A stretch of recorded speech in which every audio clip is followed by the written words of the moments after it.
Hello, my name is Ashley Williams, and this is my audience. Junior, Buddy, AJ, Davion, Chris. Harper. Triana. hello. Hey. Hello. Okay, the purpose statement is to educate my audience on the benefits of the proper and most effective ways to prevent the spread of infections. Okay, so raise your hand if you have never had an infection. So that's everybody. So raise your hand if you enjoyed taking medications or being sick. That's nobody. Okay. Well, shake your hand. Shake your neighbor's hand.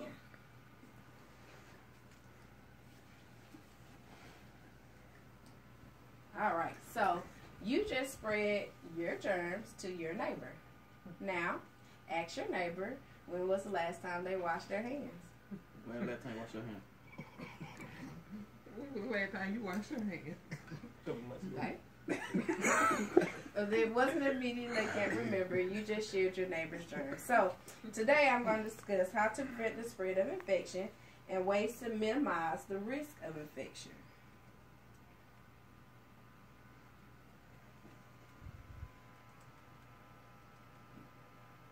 All right. So that's you and the many germs that you pose on your hands.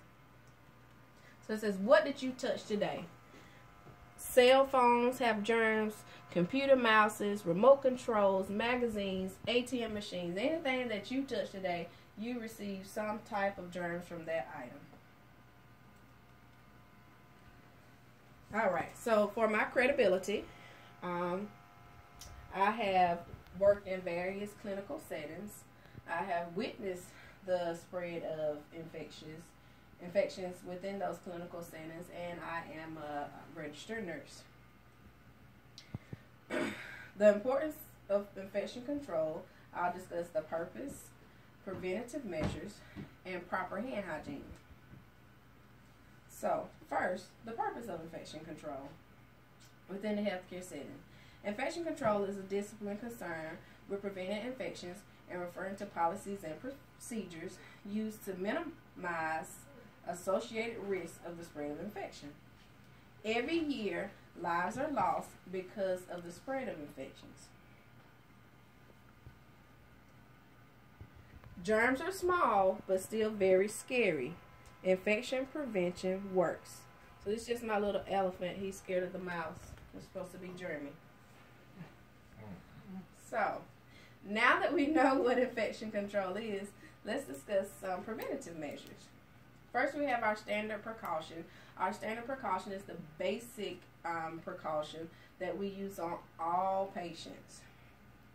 It reduces the risk of transmission from recognized and unrecognized sources. We also have our anti-infective agents, which are antimicrobials, antibiotics, antifungals, antivirals, and antibacterials. We have vaccinations. We can get vaccinations for known sources such as hepatitis B or the flu. We have surveillance. Once a disease is known, it's reported to the CDC so it can be tracked and controlled. Utilization of proper PPE and proper hand hygiene. Since hand washing is the first line of defense against infections, let's review the proper hand washing technique. First, we're going to turn on the water with our hands. After your hands are damp, you're going to apply soap. You're going to lather really good. And when you lather, you want to scrub palm to palm, palm to back, finger webs, fingertips, and your thumbs. And when we're scrubbing, we want to scrub for a minimum of 20 seconds. And in order to get that effective, you want to sing the birthday song twice. After you scrub, you want to rinse, and then you want to dry your hands with a clean towel, and then turn the faucet off with that towel. And this will help break the chain of infections. A single germ of human feces which is about the weight of a paper clip, can have 1 trillion germs on it. In conclusion, we've discussed the purpose of infection control and the benefits of effective ways to prevent the spread of infection, and washing your hands stops the spread of infection. Thank you.